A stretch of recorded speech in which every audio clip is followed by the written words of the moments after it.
Herzlich willkommen, hello and welcome to the Nürburgring in Germany, to the Nordschleife, one of the world's most legendary and probably the world's most feared racetrack, as we are ready for this afternoon's World Touring Car Championship action. Hello wherever you're joining us, my name's Martin Haven. Down in the pit lane, Alex Legui and Ben Constanduris, and sitting alongside me in the booth, overlooking the start-finish line, is multiple British Touring Car champion Matt Neal. Well, this is a real new venture for the World Touring Car Championship. A 25-kilometre lap, a 3-lap race. Everything here very different indeed.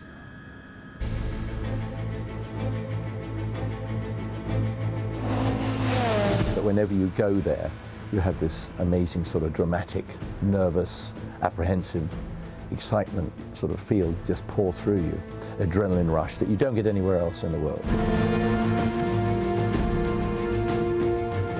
It's very scary. You try to know what you can expect at the Nordschleife, but once you're on the track, it's a completely different story. This is not a track. This is something else. It's totally unique. You have to have a huge respect, work your way around it more and more, step up, step by step. But at some point you're going to have to go for it, so you have to be confident then.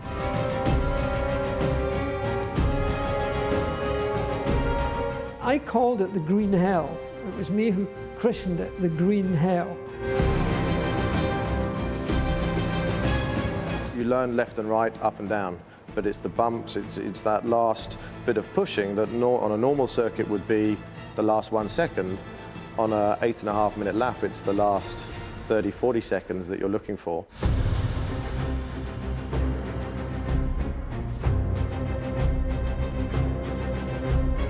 I think it's brilliant that it's going to be a World Championship FIA event. You know, we're all racing drivers. We're out there to win races.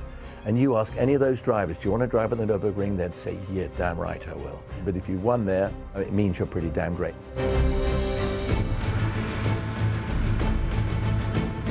You fear it.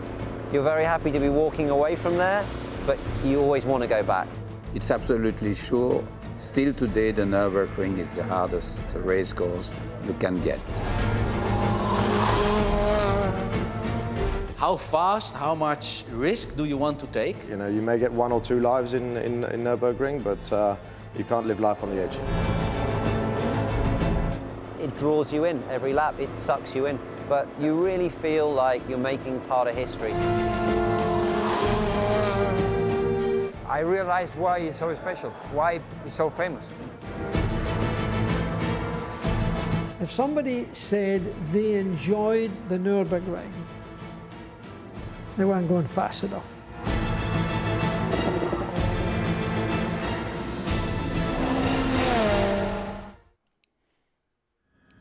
Fine words from men who understand more than will most of us ever know about this magnificent racecourse. Started building it in 1925. The first races here were in 1927, and since then all but nothing has changed. Matt Neal, it is still fast, it is still dangerous, it is still perhaps the ultimate challenge of man and machine. Well, let's get down and hear from our pole man, Jose Maria Lopez. What a fantastic sentence that is. Tell me what's running through your head. I just think in the start, try to do a good start basically. I know it's very difficult to pass after in the Nordschleife, so I think the key will be the first 50 meters of the race. Then I need and I have to try to push as much as I can to arrive to the long straight. Because there is a sentence here in Nordschleife that says who arrives there first won't exit to the main straight first. So it's a very long straight, and need to pull out a little bit. Try to at least. And if I can do that in the first lap, then I think it will be good. So you can plan a lot of things anyway. Then maybe it can be the other way around. So we will see. Thank you. Thank you. Pachito Lopez, our pole sitter, and the final section of the lap features a mile-long straight, and he's absolutely right. It will be a slipstreaming nightmare. If you're in front, it'll be horrible. If you're behind, it is a wide-open opportunity. Lopez starts on pole with his teammates lining up in line astern behind him. On the outside of the front row is Hugo Vallant in a Chevrolet. Behind him, Norbert Mikulits in a Honda.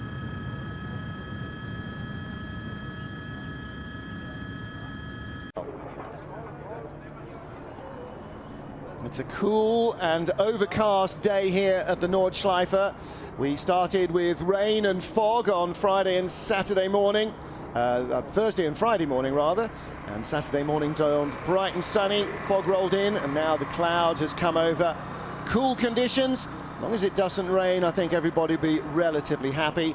Matt Neal, this is a tough enough track at the best of the times. When it rains, as we saw from first free practice, the grip level goes down to less than 0 in places, so nobody particularly wants a wet race.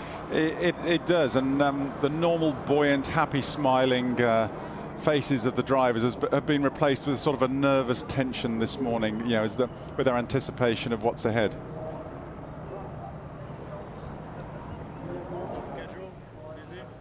Another fantastic qualifying from Hugo Vallant to start on the front row of the grid. Firstly, warm-up, Hugo. You didn't do any full laps. Everything okay with the car? Yeah, everything's okay with the car. We knew the track was going to be a bit wet, as we saw, so we're just trying and focusing on our starts, because that's where we have to improve the most for the race. Yes, exactly. So you did a couple of practice starts. What are your chances going into this first corner? Surely that's the most critical moment. Yeah, for sure. I mean, once we get off the line, if I can hold my position, then I should be able to maybe fight for with Pachito over there. If I get some wheel spin, I'll try and defend my position like I did in Budapest. But the aim is definitely to keep our position and finish on the podium for the race. And if we can fight with Pachito, we'll try our best. Make us a show. Thanks very much. Thank you. Well, Matt Neal, this young Frenchman continues to impress, doesn't he? Not just flashes of brilliance now. He's in the top 5 on pace at every race meeting. And front row starter now for the 2nd race in a row.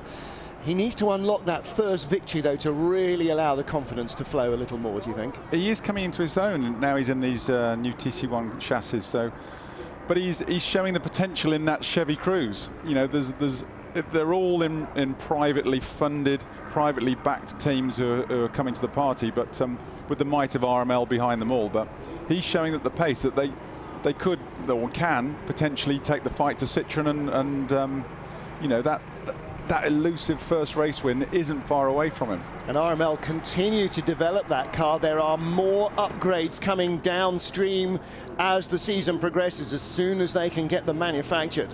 11th on the grid, Sabine Schmitz, her debut in the FIA World Touring Car Championship. Far from her debut here at the Nordschleife, though. She lives within earshot of the track and has spent her entire life racing around here. She's in a 2nd Munich All-Inkle Racing Chevrolet Cruze. Her car without the engine upgrade that the likes of Tom Coronel, Tom Chilton and Hugo Vallant have got in their cars. Gregor de Moustier has it in his as well. So it's only she and John Philippi who have the unupgraded engine. Stefano D'Aste starts in 10th place on the grid. And the Italian, not very experienced here, has raced here once before, I understand, but still produced a good lap this morning in the morning warm-up to show that he really feels quite confident now with the car and the track together. So he could be entertaining to watch. He's always entertaining to watch. He's always entertaining, in or out the car. He gives us something to glare at. But yeah, he put in some real good time, considering the lack of experience he's got in the car at this circuit. You know, he missed the pre-event test a few weeks before, and you know, his Tom Chilton, he's been going well, but both the RAL cars of Chilton and Coronel sort of have been a little bit disappointing in qualifying, not showing the pace of Vallant. So hoping they can sort of push forward a little bit in the race. Well, again, the morning warm-up, both were quick, and I was talking to Tom a little bit earlier, and Tom Chilton was saying they have made a change to the car, and he said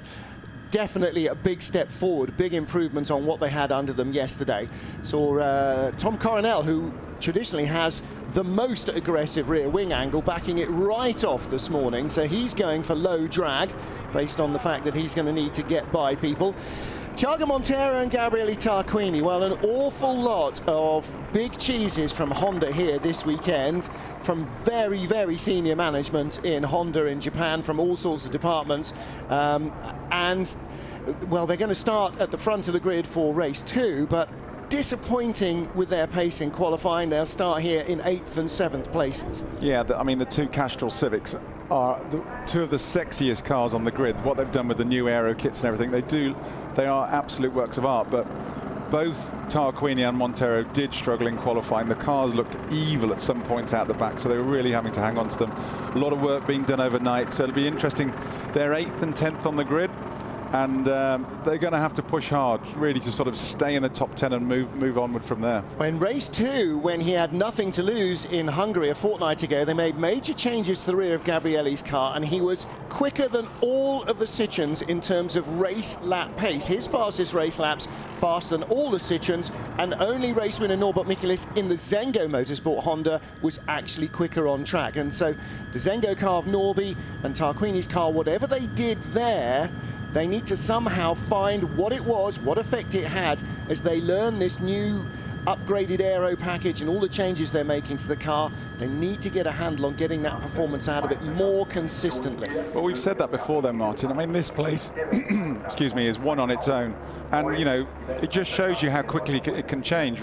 Real Motorsport in Hungary 2 weeks ago had their best finish, double podium for the team in how many years? And you've got Gabriele Tarquini there, fastest car in the race, the last race. Suddenly, it's all changed around again. It changes that fast. Yeah, this track is very different in what it demands. It demands a different ride height, very more compliant suspension. Everything has to work a whole lot better here than on other tracks, because although the Grand Prix circuit is relatively smooth, the rest of it wouldn't say smooth. Jose Maria Lopez starts on pole from Hugo Vallant, and the Citroens lining up nose to tail. Loeb third, Norbert Michelis, that black and red Zengo Honda, in 4th position. Qinghua Ma in 5th behind the pole sitter, and Ivan Muller in 6th position in his Citroen, making it an all Citroen row 3, ahead of the Castrol Hondas on row 4. Tom Chilton, Stefano D'Asti in their Chevys, ahead of Sabine Schmitz and Mehdi Benani, and that's where you get into the guys who have got those engine change penalties, the 6 cars at the back of the grid. Tom Coronel, John Philippi, Gregoire de Moustier, Rob Huff. And Coronel, of course, having an engine upgrade, which is a new engine, so that's effectively an engine change. Jaap van Lagen had an engine change and failed to set a qualifying lap time, so he's doubly at the back of the grid. He won't start with any greater penalty, but around here they all feel that starting last is enough of a penalty, thank you very much. Looking now at the grandstand area, the pit building, the loop in front of you, that's the final corner of the Grand Prix circuit, but they won't use that here. They will turn sharp left and out into the country.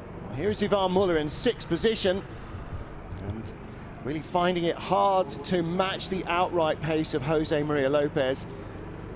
And that's perhaps to be expected. You know, Ivan has won 4 World Touring Car Championships in half a dozen years. He's got nothing left to prove. He's got a new young baby, and, you know, Matt, none of us are getting any younger. You say that, but I don't take it. I don't.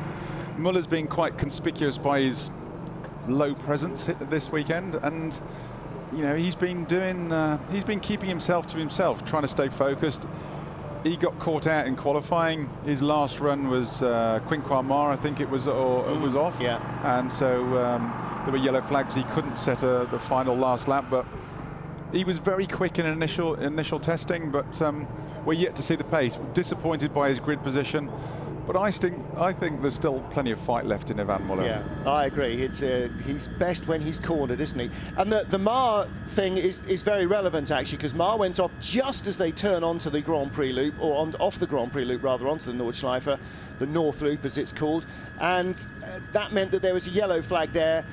And you only get 3 laps. There's only enough fuel in the car for 4 maximum if you really, really eke it out. And so there was only 3 qualifying laps, and that meant that his last and best qualifying effort, when there was least fuel on board, he couldn't actually improve. So he had to park it.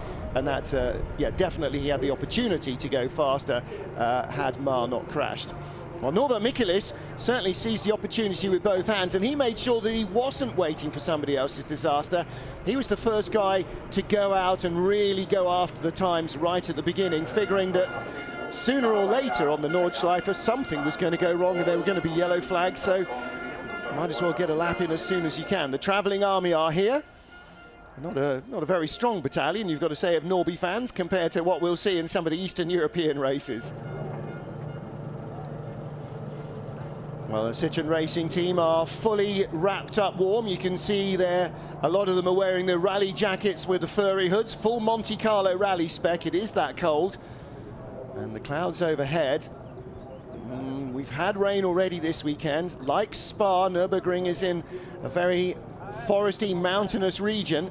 In fact, it's the same volcanic range that becomes the Belgian Ardennes, which is the Eiffel Mountains here. So the weather can not only change, Matt, but it can be different at many different points on the track. That's right. We were talking to one of the locals on Thursday, and he was telling us that there are 7 different weather systems yeah. which the track is enclosed in. So you can go from dry to rain to drizzle to mist to rain to dry, back to dry again, all in one lap. And for a driver or a team, when you're trying to set the car up, what tyres you're going to run, how are you going to take it, and the different 11 different asphalts yep. and levels of grip around the old Nordschleife section. It's an incredible challenge. And in a lot of ways, the leader is the worst placed if the weather changes, because you're the first guy to get to that wet patch and find out, oh my God, there's not enough grip. And so maybe for Hugo Vallant, having Jose Maria Lopez in front of him, if the weather changes, you know, it's that little window of opportunity. But I'm sure he'd prefer to lead from the front, as he said. If you're, I mean, these TC1 cars, they are reliant on aero, so it's always easier to get fresh air, virgin air into your car, into the front, not get any dirty air. But for sure, the guys running in, sort of Volant, and the guys 2nd, 3rd, and 4th, they've got a target. They've got to focus up ahead, which they can do. And limited track time. Yep. We're talking about qualifying 2, 3 laps maximum. Free practice, in testing, they're managing 4 laps total. Yeah. So it's minimal lap times that lap experience they're getting around here, and the commitment that required at the speeds they're going is absolutely massive. Yeah, I mean, it is everywhere, but here there is no safety net. And this really is high wire walking par excellence. Jose Maria Lopez, pretty much as he has been since the day he arrived in this championship, is the man they have to catch. And there's his fiancée giving him a little bit of a good luck charm to carry with him. 3 laps he has to stay in front. 3 times, there's our TV compound, 3 times he has to be in front enough as they come out of Dottingerhöhe and down the long back straight to this Grand Prix circuit, to make sure that nobody can slipstream past him. If you've ever watched on YouTube a slipstreamer at Monza in the old days, that's exactly what he fears. You don't want to be first with a pack on your tail. Lopez, Vallant, Loeb and Michelis will lead the field away here at the Nürburgring. 3 laps of the track for race 7 and 3 laps of the track for race 8 of the FIA World Touring Car Championship. And who from the mid-pack will be able to come through? They have a slightly different run around the Grand Prix circuit, so they wriggle left and right immediately at the bottom of the hill. Whose car experience, whose track experience is going to come to the fore? Whatever else, we're going to get sensational images from the track cameras, from the helicams and from the onboards of what is a unique challenge for every driver in the FIA World Touring Car Championship. In the shadow of Schloss Nürburg, the world's greatest racetrack awaits them.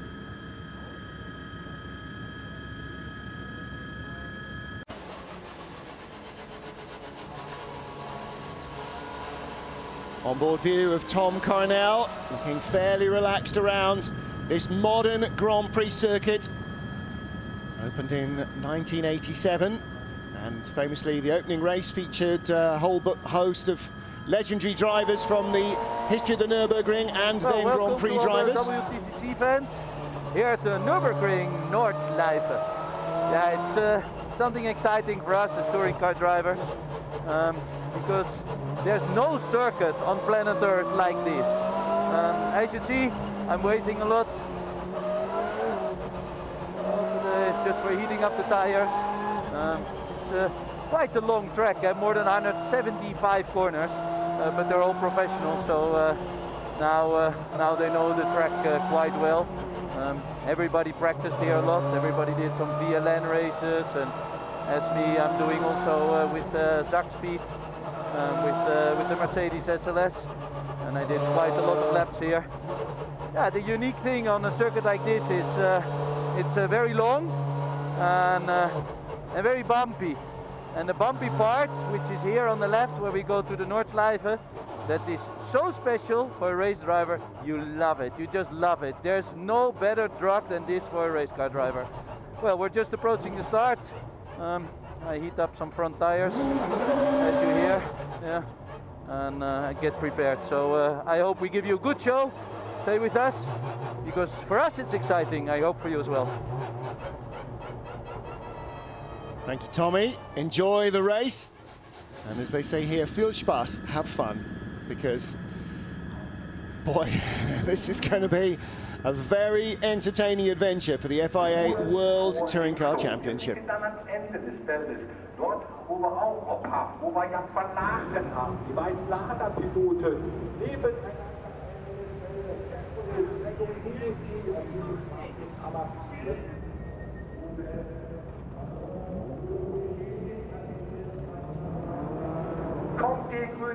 The grid is complete at the Nürburgring in Germany. Race 7 of the FIA World Touring Car Championship. The lights are on, away we go. On the right is your poleman. Very quick start from Norbert Michele's contact with Hugo Vallant. The man on the outside of the front row of the grid. Lopez leads. Loeb is going to go around Michelet. Vallant looking to the inside. It's a tight right-left flip into the first corner. There's a wall dead ahead that you must avoid. And the Citroens are forcing their way through. Vallant gets shoved off sideways. Tom Coronel had contact in the pack, and he will be last onto the Grand Prix circuit.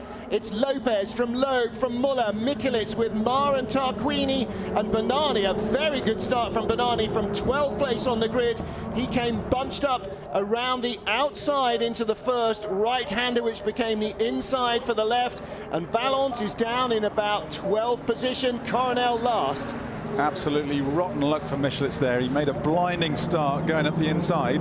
Vallant just saw him, decided to turn right and straight into him and compromise the pair of them. I think they'd have both got away in sort of second and third places, but as it is, they handed it to Citroën on a plate the first couple of corners. Well, Hugo Vallant said he was hoping for a better start than the last time. In fact, he had a much worse one. He didn't get away well on the formation lap. He needs more starting practice to bring that confidence in. So Lopez leads, Loeb and Muller second and third, which is exactly what Lopez did not want. Sabine Schmitz in front of Hugo Vallant. That is about the battle for 10th, 11th, 12th place. Oh, Coronel's. Coronel has got Van Lagen's Lada behind, so two yellow cars heading up from the Shell Oils hairpin. And you've got to worry now on the long Nordschleife with contact from Michelet and Vallant, and somebody else hit Vallant in the second corner. The Frenchman has got to be very cautious. He's going on inside of Sabine Schmitz. So too is Tom Chilton. Chilton has contact with Vallant. That might not be the first time they've got together. It's turning into a real crash fest at the back. The leaders have broken away, and Norby is going with them. So three Citroens, 1, 2, 3, and Michelet in fourth place. Then in fifth place, that is the Honda of Thiago Monteiro ahead of Qinghua Ma. Didn't see where Gabriele Tarquini got to. It's going to be a long time before we get split times around the lap. No, I think that's Tarquini back in seventh. Was it Tarquini in front? Monteiro behind him, yeah. So Lopez doing what he knew he needed to do, which is trying to jump away at the start. And Tom Coronel has called it a day. He's come around the Grand Prix loop and straight into the pit lane. Broken car, he doesn't even get out onto the Nordschleife. They jump at Flugplatz. The interesting thing here is if the Larders in free practice and qualifying have been super, super fast. Great speed, top speed of any car down the main straight. So if they can get on the move, get on the back of these and get some good slipstreaming, with a bit of luck, we can see them move forward. Around Arenberg and down this huge plummet into the foxhole.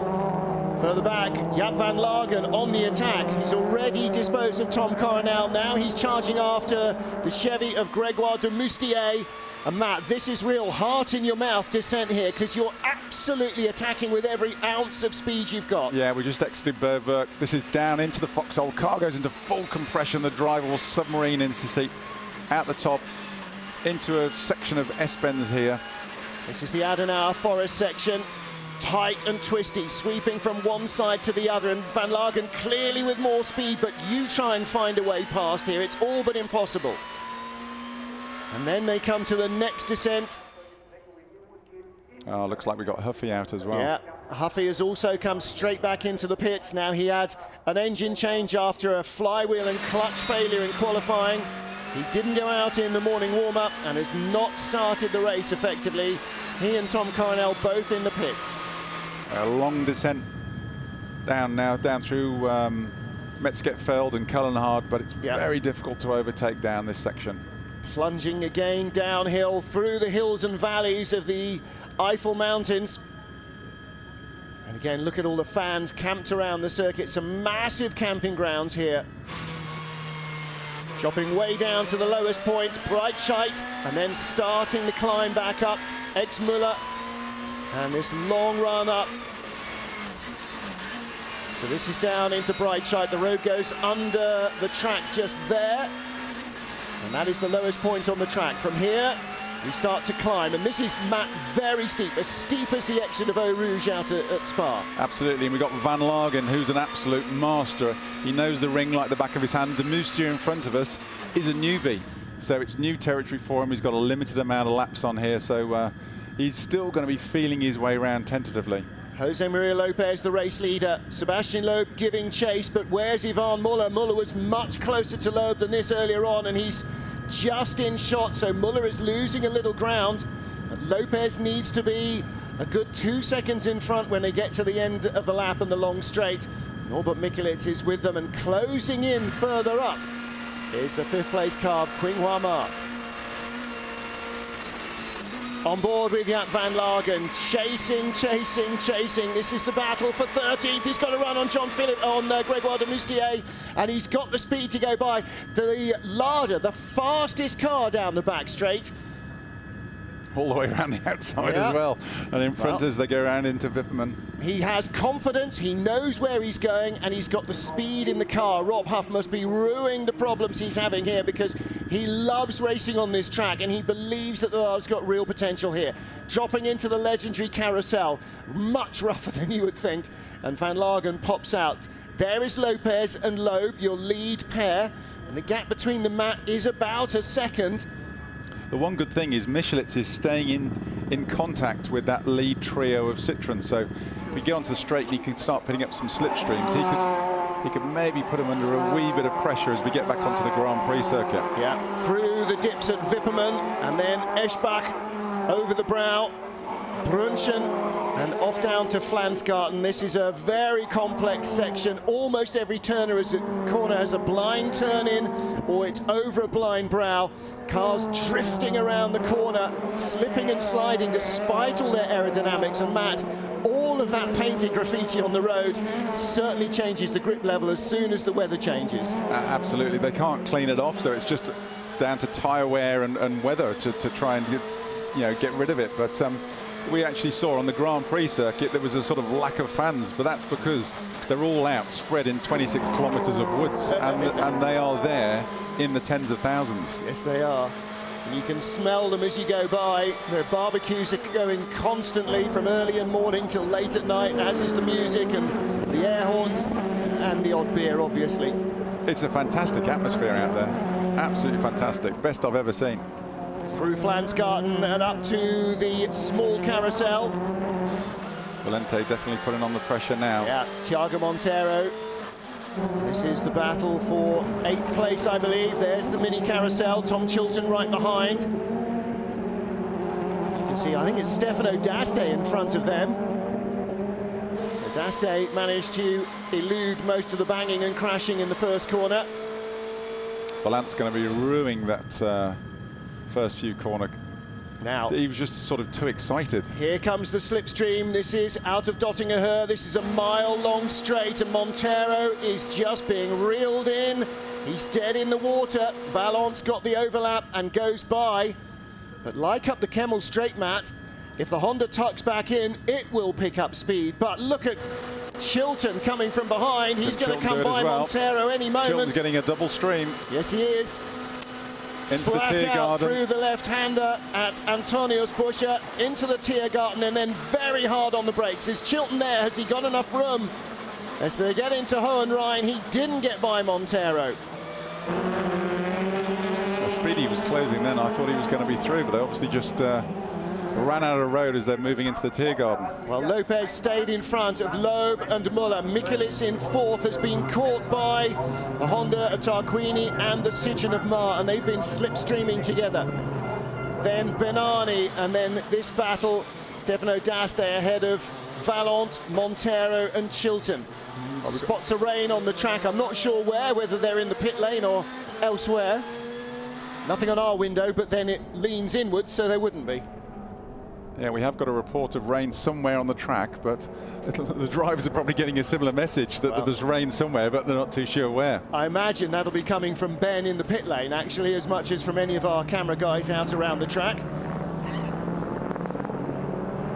The Grand Prix circuit provides a higher level of grip. It's a modern, much more on asphalt. Vallant drifts out wide. Is it a little slippery down at the Shell Oils hairpin? Thiago Montero seizes the opportunity to go back past. So Montero retakes 9th, and Vallant taking too much curb, and that's gone, and it's not coming back, and he's in the barriers. Well, broken right rear suspension, possibly broken right front suspension as well. And Matt, of all the places to go off, the Grand Prix circuit is a tough enough track when you get it this wrong. Looks so he just took too much curb on the inside. Yeah. Obviously wet, but maybe a bit damp. Big mistake after all the promise he showed in qualifying. Philippe de Corsac looking very disappointed, and so too will be Hugo Vallant. Well, now he's got to try and creep the car back to the pit lane, give the team as long as possible to fix it. No, don't abandon it there, drive it back. There's not much repair time when you've got that much damage. There is water in the air as well. The helicopter, I'm not sure where it's picked it up, but it's look at Lopez kicking up the dirt on the inside. Yeah. Now it's going to be tricky for the lead guys. Now they're already through Hockenheim. Michelet's seems like the second group is now closing in on the lead group. Yeah, a little bit. Stefano D'Aste in with them. There is Montero. Chilton briefly held up, I think, by the moment in front of him. Slippery surface flags means there is rain here as they leap over Flugplatz. Well, what you don't want is a track with variable grip when you're on slicks, Matt, because you're going to get somewhere and suddenly find that you've arrived there at the same speed last lap perfectly safely. This lap, it's too quick for the conditions. These lead cars are going to be having to drive defensively, but then that's going to allow the others to close up on them. So it's almost a question of who blinks first.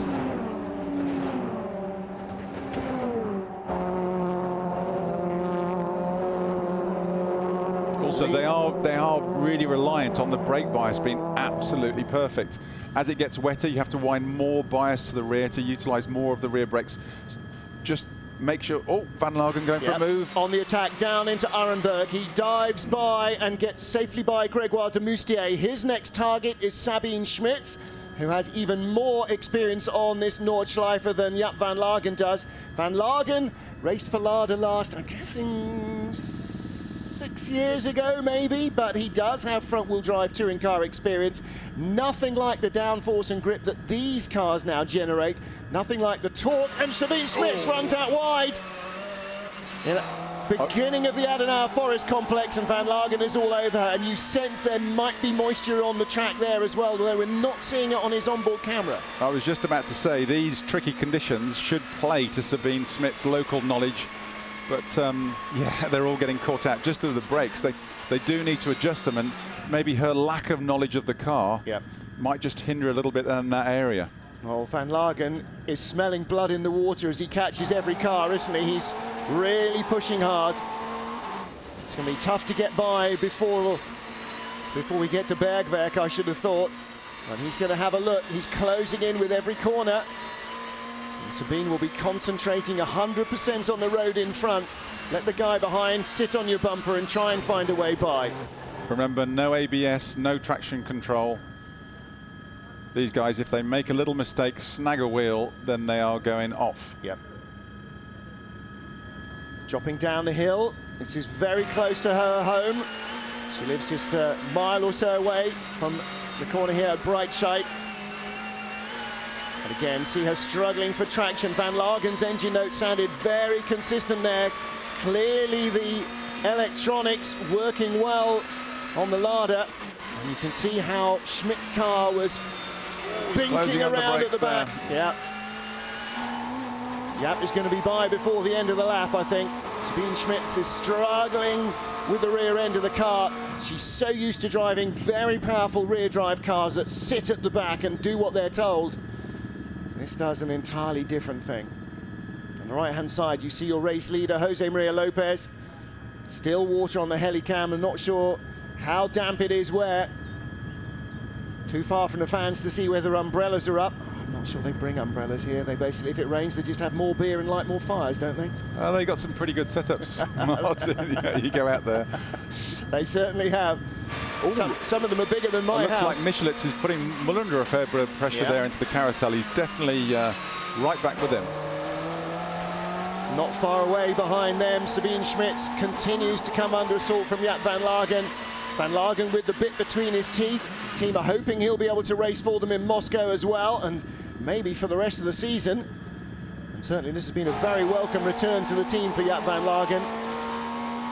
He'll know some of the Russian mechanics from his time with the Lada team before, when it was run by Viktor Shapovalov and the Russian Bears team. Now out of the carousel, through Hoa Acht and the jump at Hedvigshöhe.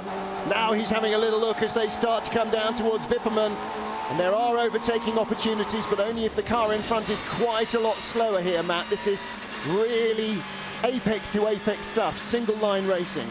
Yeah, he might have to follow through this section then. The Lada is very, very strong on the straight, as we said. The Chevys have had an engine upgrade, but Schmidt is one of the unlucky ones who isn't running it this weekend. So he should, with the slipstream, she should be easy meat when they get to the main straight. I'm not sure he's waiting that long. Down into Flansgarten. It'd be good when he get if and when he can get past. Give him some clear air. We can see what pace he's got in him.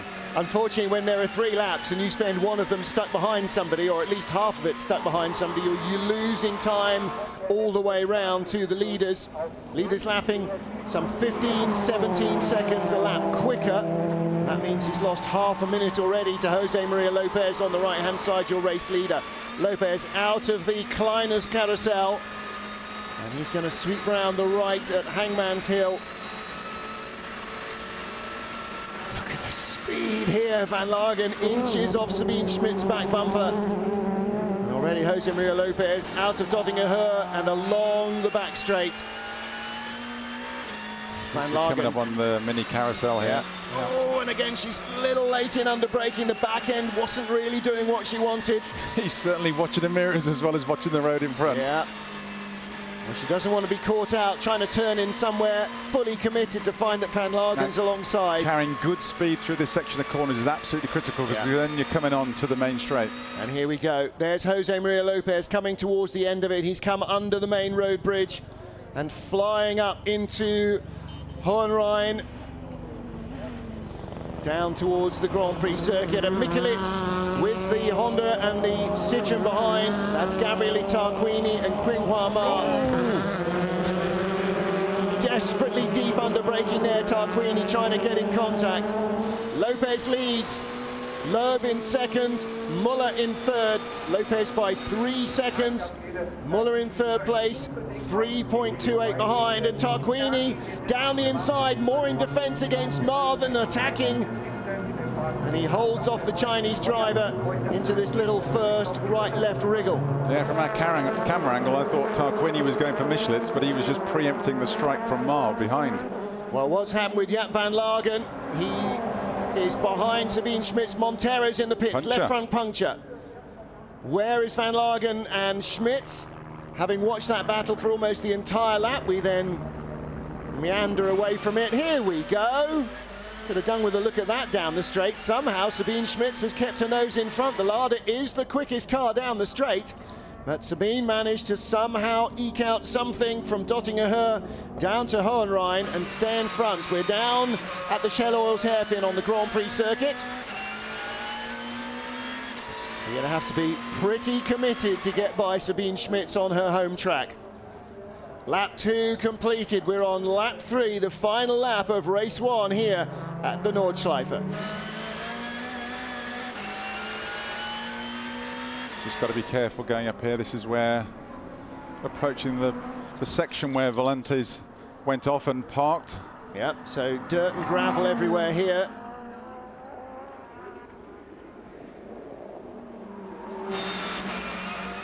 Jaap van Lagen chases Sabine Schmitz up, and as they swing left onto the full Nordschleife, you can see how much of a tight double left-handed corner it is as you then drop down into the Hatzenbach, starting this 25, or continuing the 25-kilometer lap.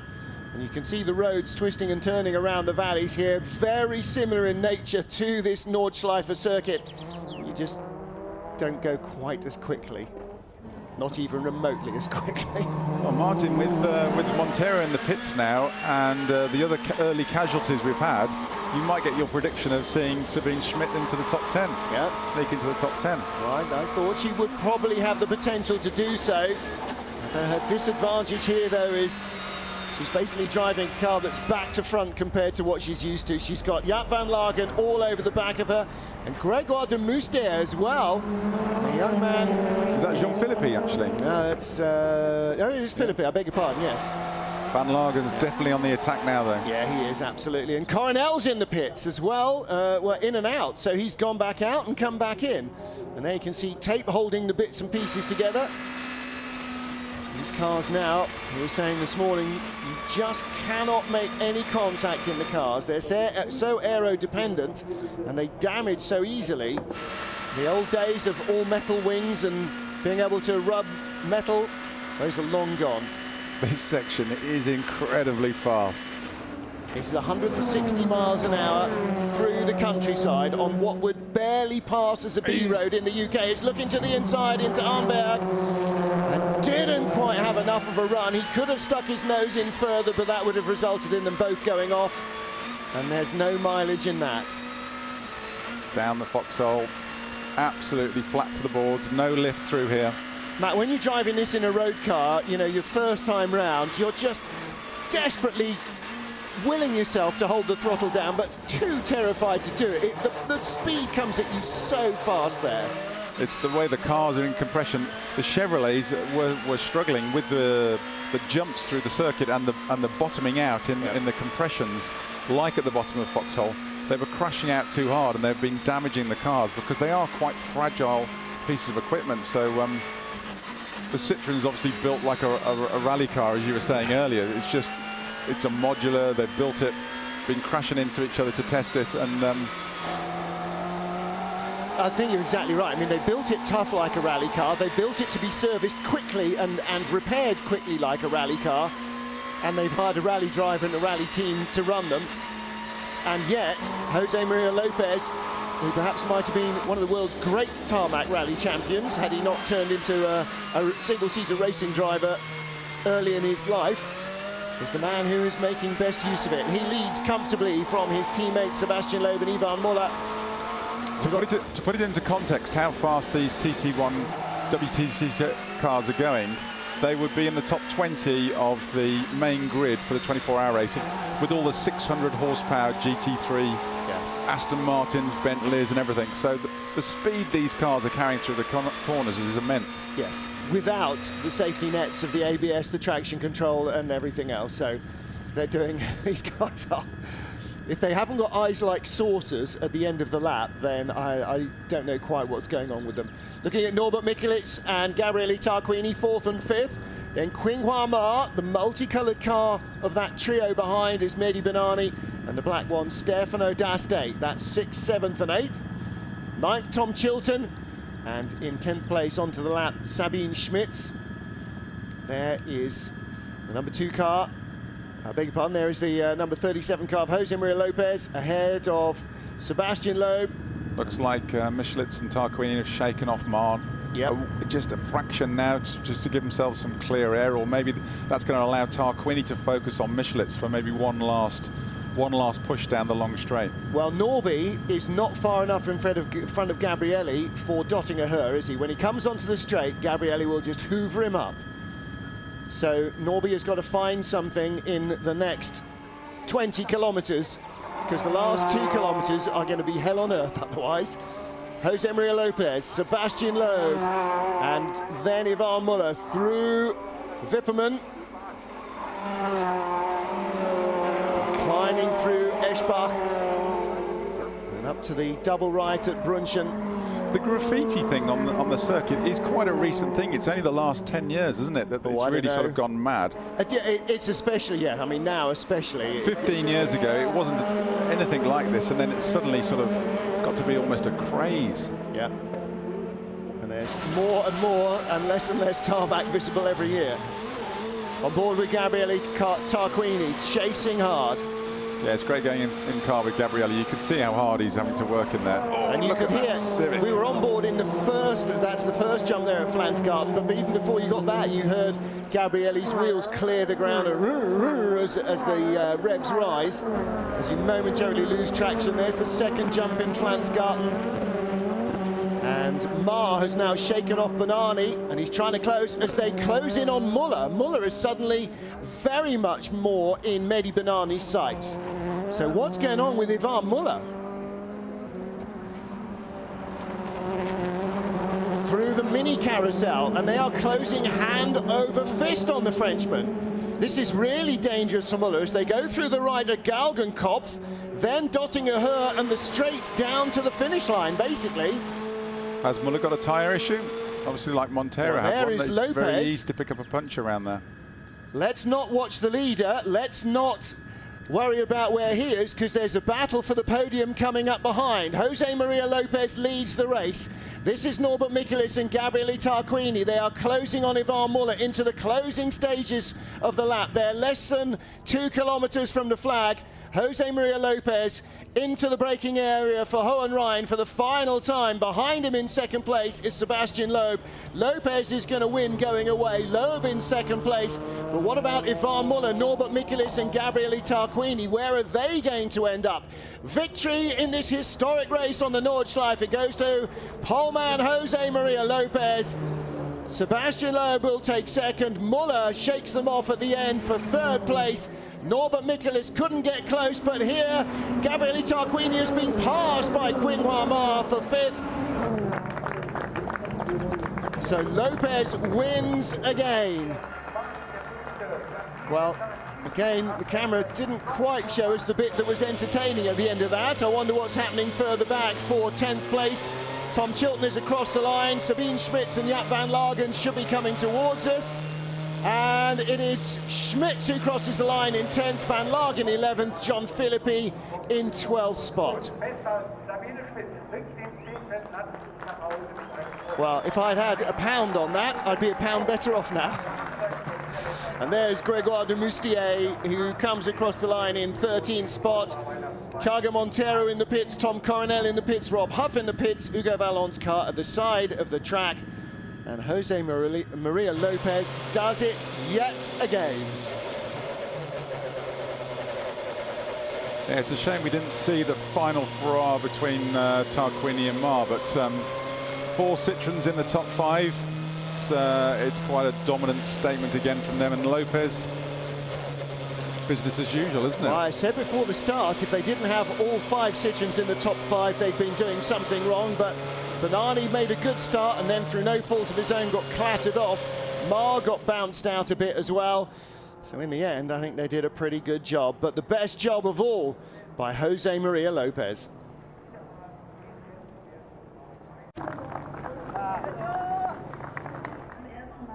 A very happy Citroen team, a very happy Jose Maria Lopez. Top 3 in race 1 from Citroen. Lopez, Loeb and Muller. Norbert Mikulitz 4th place, the best of the rest in his Zengo Motorsport Honda. And then Quinhua Ma in his factory Citroen getting by Gabriele Tarquini on the run to the final corner on lap 3 here at the Nürburgring Nordschleife. It's been a while since we've had World Touring Car races in Germany. Oschersleben was a familiar location for a number of years, but this, Matt Neal, this place is something entirely different. This is, like Derek Bell said, if you win here, you know, man, you're damn good. This boy is damn good. Another scary little stat, you know, by Pachito winning this first race here at the ring, that means he's won every race won so far this season. That's quite a statement, isn't it? Yes, it is. Some very happy Argentines. And down there is Alex Legui, so we'll hear from Jose Maria Lopez just as soon as we can get his helmet off him.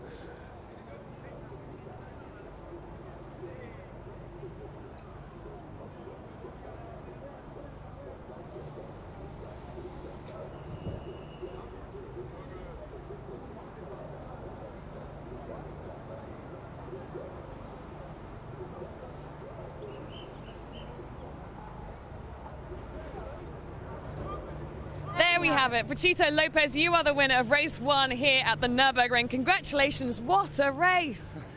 Fantastic. I mean, I felt very good. The car was great. Thanks to the team, as I always say, but I will never get tired to say it.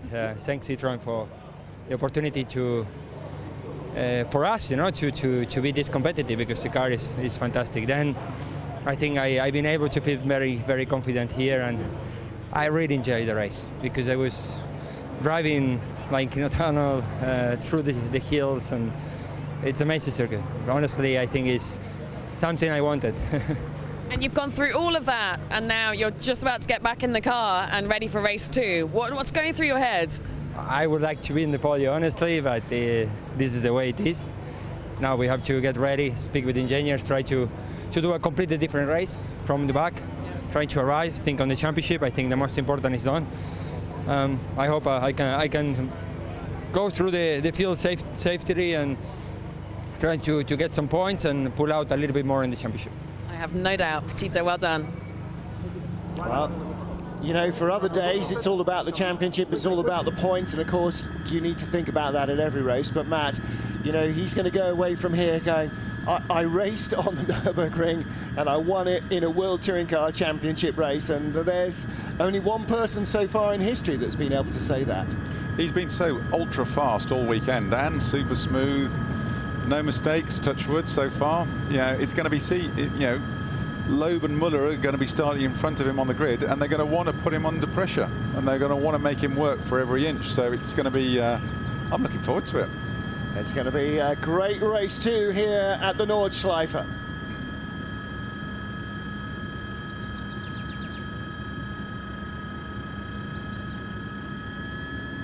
We're looking down at the pits. Let's hear from Sebastian Loeb. P2 then was Sebastian Loeb, and the first corner very close between you guys. History's been made here, Sebastian. How was it for you? It has been a good race. I would say I took a good start. I started third and I was second after the 2 first corners, so that was not bad. I had Pachito in front. We know since the start of the weekend that he's very fast. I tried to push behind, but finally it was impossible to attack. Then I had quite a good gap. I tried to stay really concentrated because it's very tricky here. We had some drop of rain in some places, so it was important to stay a bit careful, and finally I did a clean race. Were you able to see what Pachito is doing to have that little edge over you guys to learn for race 2? No. Oh, that's a shame. Thanks very much, Sebastian. Thank you. Shattering honesty. No, I got no clue how he's doing what he's doing, which is slightly disheartening. Earlier on in the weekend, he was comparing this to a rally stage, and Matt, you know, when you watch the drivers on board, it really looks like it. You know, he grew up with tarmac rallying. He knows exactly what he's on about. Narrow, bumpy lanes, sinuous tarmac. But even with all that, he still can't work out how to go better than... Now he knows what it's like to have the shoe on the other foot when they're saying to the other rally drivers over the last 10 or 12 years, how is Loeb doing that? No idea at all. Yeah. He's just fast. Yeah. It's that Senna thing, isn't it? You know, drivers would look at him, and Villeneuve as well, you know, drivers would look at him, Gilles, that is, and just go, I think it's, you know, I mean, he's the same as us, but he's doing something different. John Watson was interviewed about Senna, and he just said he makes the car dance. Yeah. And that's exactly what Pachito's doing. Yeah. I mean, he goes on about a good start, but Valant, he's sat there with a wrecked car at the moment, but... Yeah, well, I mean, what is the point in that? Hugo had a horrible start, and it went really badly wrong, and he was going over towards the wall so close. You know, he was never going to hold Norby off, and almost actually before Norby moves to the right, Valant is heading to the wall. It's almost like he's been pumping himself up too much before the race, beating his chest and trying to get all aggressive, because from the word go, he was getting involved in it. Yeah, and then he got he tagged Norby from behind. He got tagged by Mar, drifted out wide. Thiago got sent wide past him. I mean, the run down into corner one of such a long lap was just, you know, like they always say, you can't win it in the first turn, but you can sure lose it. Yeah, Norby's got his had his window wipers on the start straight. Yeah, I think that's because he got knocked sideways, and as he's trying to sort it out, probably his fingers just flipped the... He got tagged again. Yeah, he got tagged by Valant behind. And this is down in the Shell Oil's hairpin. Sabine Schmidt's going through, and that is Huffy's car. So that's why Huff was in the pits. Well, you'd have to say that's not Valant's fault. That's more... And Coronel, did he get tagged from behind into that spin into de Moustier? There's a fair bit of going on there, isn't there? So who did Tarquini hit? Which Citroen? Can't tell. From Sabine's view, going on to the Nordschleife. Through went Chilton, and Valant again swerved across the road. I'll tell you what, he's got a wrecked car. He's going to be... the stewards need to be having a word with him as well, actually. Yeah, he's going to be in a long queue for the steward's office. Yeah, there's going to be a lot of people crossing him off the Christmas card list after this, and this was a big lose, and he took a phenomenal amount of curb and gravel trap on the inside. That was never going to end well. No. You know, and this is on a modern race circuit. Maybe he felt he could get away with it at the on the Grand Prix part of the track. I think he just forgot which way the wheels were pointing then. But he'll be lucky if he makes the second race with that one, which is unfortunate, because with his speed, he was one we were looking forward to sort of getting in the mix and upsetting a few people. But you know what? If it was capable of moving, he needed to be driving that back to the pits to give the team the maximum opportunity to fix it. He's going to be right at the very back now, if it's fixable. That was Van Lagen and Coronel, two Dutch colleagues who were chatting very amiably before in the pit lane or in the garage. Quick trip through the carousel. It's incredibly bumpy in there. See how Gabrielli got spat out onto the grass on the exit there. He just hung on to that.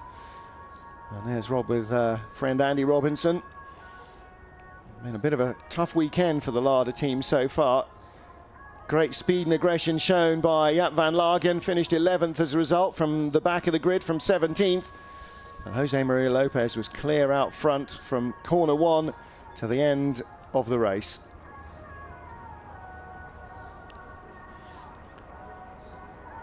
So our race winner, Jose Maria Lopez, will prepare to go and try and finish on the podium again now in race 2.